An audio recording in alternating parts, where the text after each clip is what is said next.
Полицијата приведе 39-годишен жител на Висока Маала Струмичко. Кај него се пронајдени вредни археолошки предмети.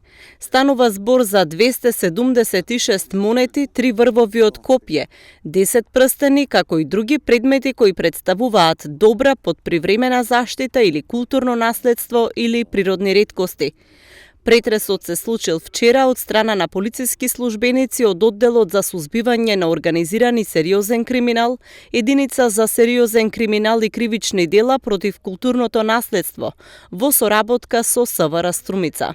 Полицијата претходно имала сознанија дека 39-годишниот маж од Струмичко Висока Маала поседува археолошки предмети кои се предмет на кривично дело по член 265 од Кривичниот закон, присвојување на добра под привремена заштита или културно наследство или природни реткости.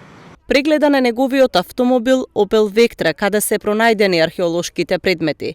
39-годишникот е лишен од слобода и по документирање на случајот ќе биде поднесена соодветна кривична пријава.